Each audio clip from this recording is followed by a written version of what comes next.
চাঁদের সাথে খেলা, এক রহস্যময় ও হৃদয় ছোঁয়া ঘটনা। তখনও তিনি মুসলমান হননি, কিন্তু রাসূল করিম সাল্লাল্লাহু আলাইহি ওয়াসাল্লামকে তিনি প্রাণ দিয়ে ভালোবাসতেন। যে কোনো বিপদে, যে কোনো সংকটে তিনি রাসূলের পাশে দাঁড়াতেন। তিনি ছিলেন হযরত আব্বাস ইবনে আব্দুল মুত্তালিব রাদিয়াল্লাহু আনহু। নবুয়াতের 10ম বছর। মহান আল্লাহ তখনও প্রিয় নবীকে মদিনায় হিজরতের অনুমতি দেননি, তবে সময় ঘনিয়ে আসছিল। ঠিক সেই সময় মদিনা থেকে একটি ছোট প্রতিনিধি দল হজ পালনের উদ্দেশ্যে মক্কায় আসে। আকাবা নামক স্থানে রাসূল করিম সাল্লাল্লাহু আলাইহি ওয়াসাল্লাম তাদের সঙ্গে সাক্ষাৎ করলেন। তিনি তাদের সামনে তিলাওয়াত করলেন পবিত্র কুরআনের সুমধুর আয়াত। কুরআনের বাণী শুনে তারা একে অপরের দিকে তাকিয়ে বলল, মনে হচ্ছে ইনি সেই প্রতীক্ষিত শেষ নবী, যার কথা আমরা শুনে এসেছি। এমন যেন না হয় ইহুদিরা আমাদের আগে তাকে অনুসরণ করে ফেলে। সেদিন 6 জন সৌভাগ্যবান মানুষ ইসলাম গ্রহণ করলেন। তাদের হৃদয় আলোকিত হয়ে উঠল ঈমানের নূরে। 1 বছর পর আবার মদিনা থেকে 12 জন লোক মক্কায় এলেন। তারাও ইসলাম গ্রহণ করলেন। এরপর তারা রাসূলুল্লাহ সাল্লাল্লাহু আলাইহি ওয়াসাল্লামের কাছে আবেদন জানালেন, হে আল্লাহর রাসূল, আমাদের সঙ্গে এমন একজনকে পাঠান যিনি আমাদের ইসলাম শিক্ষা দেবেন এবং মানুষকে দ্বীন শেখাবেন। প্রিয় নবী এই মহান দায়িত্ব দিলেন বিশিষ্ট সাহাবী হযরত মুসআব ইবনে উমাইর রাদিয়াল্লাহু আনহুকে। মুসআব রাদিয়াল্লাহু আনহু মদিনায় পৌঁছে ঘরে ঘরে ইসলামের দাওয়াত পৌঁছে দিতে লাগলেন। তার সুন্দর আচার আচরণ ও হৃদয়স্পর্শী বক্তব্য মানুষের মন জয় করে নিল। ফলাফল ছিল অবিশ্বাস্য। মাত্র 1 বছরের মধ্যেই মদিনার প্রায় প্রতিটি ঘরে ইসলামের আলো পৌঁছে গেল। পরের বছর হজের মৌসুমে মদিনা থেকে ৭২ জন মুসলমান মক্কায় এলেন। তারা গোপনে রাসূলুল্লাহ সাল্লাল্লাহু আলাইহি ওয়াসাল্লামের হাতে বায়াত গ্রহণ করলেন। সেই ঐতিহাসিক মুহূর্তে উপস্থিত ছিলেন রাসূলের চাচা হযরত আব্বাস ইবনে আব্দুল মুত্তালিব। তিনি তখনও ইসলাম গ্রহণ করেননি, কিন্তু তার হৃদয় ভরে ছিল রাসূলের ভালোবাসায়। তিনি মদিনাবাসীদের উদ্দেশ্যে বললেন, মুহাম্মদ আমাদের বংশের সম্মানিত ব্যক্তি, আমরা সবসময় তাকে রক্ষা করেছি। এখন তিনি তোমাদের কাছে যেতে চান।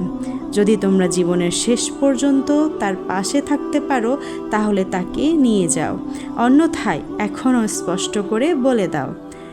তখন মদিনার নেতা হযরত বারা ইবনে মারুর রাদিয়াল্লাহু আনহু দাঁড়িয়ে বললেন, আমরা তরবারির ছায়ায় বড় হয়েছি। যেভাবে আমরা নিজেদের পরিবার ও সম্মান রক্ষা করি, সেভাবে আল্লাহর রাসূলকে রক্ষা করব, প্রয়োজনে জীবন দিয়ে দিব। এরপর আরেক সাহাবী আবুল হাইসাম বিন তাইহান রাদিয়াল্লাহু আনহু বললেন, হে আল্লাহর রাসূল, আমাদের সঙ্গে ইহুদিদের বহু দিনের সম্পর্ক রয়েছে। আপনার জন্য আমরা সেই সম্পর্ক ত্যাগ করব, কিন্তু ভবিষ্যতে ইসলামের শক্তি বৃদ্ধি পেলে আপনি যেন আমাদের ছেড়ে না যান। তখন রাসূলুল্লাহ সাল্লাল্লাহু আলাইহি ওয়াসাল্লাম মুচকি হেসে বললেন, তোমাদের রক্তই আমার রক্ত, তোমরা আমার আর আমিও তোমাদের। কিন্তু প্রশ্ন হলো, হযরত আব্বাস রাদিয়াল্লাহু আনহু তখনও মুসলমান ছিলেন না, তবুও কেন তিনি রাসূলকে এত ভালোবাসতেন? এর উত্তর পাওয়া যায় একটি বিস্ময়কর ঘটনায়। ইমাম বাইহাকি, ইবনে আসাকির ও অন্যান্য মুহাদ্দিসগণ বর্ণনা করেন, হযরত আব্বাস রাদিয়াল্লাহু আনহু বলেছেন, রাসূলুল্লাহ সাল্লাল্লাহু আলাইহি ওয়াসাল্লামের নবুয়াতের একটি নিদর্শন আমি নিজ চোখে দেখেছিলাম, আর সেই কারণেই তাকে ভালোবাসতাম, সাহায্য করতাম এবং পরে ইসলাম গ্রহণে উৎসাহিত হই। তিনি বলেন, শিশুকালে রাসূলুল্লাহ সাল্লাল্লাহু আলাইহি ওয়াসাল্লাম যখন দোলনায় শুয়ে থাকতেন, তখন তিনি আকাশের চাঁদের দিকে আঙ্গুল তুলে ইশারা করতেন। আর আশ্চর্যের বিষয়, যেদিকে তিনি ইশারা করতেন চাঁদও সেদিকে ঝুঁকে যেত। এ কথা শুনে রাসূলুল্লাহ সাল্লাল্লাহু আলাইহি ওয়াসাল্লাম নিজেই বলেছিলেন, আমি তখন চাঁদের সাথে কথা বলতাম, চাঁদ আমাকে কাঁদতে নিষেধ করত। আরেক বর্ণনায় তিনি বলেন, চাঁদ যখন আকাশের নিচে সিজদায় পতিত হতো, আমি তার পতনের শব্দ শুনতে পেতাম। সুবহান আল্লাহ, কি অপূর্ব ঘটনা, কি গভীর ভালোবাসা, কি বিস্ময়কর দর্শন। প্রিয় নবীর জীবনে আল্লাহ তাআলা অসংখ্য মুজিজা প্রকাশ করেছেন। এই ঘটনাকেও অনেক আলেম তার মুজিজা সমূহের একটি হিসেবে উল্লেখ করেছেন। এই ঘটনা আমাদের কি শিক্ষা দেয়? আল্লাহ তাআলা তার প্রিয় বান্দাদের মর্যাদা দান করেন। যিনি আল্লাহর আদেশ মেনে চলেন, আল্লাহ তার জন্য অসম্ভবকেও সহজ করে দেন।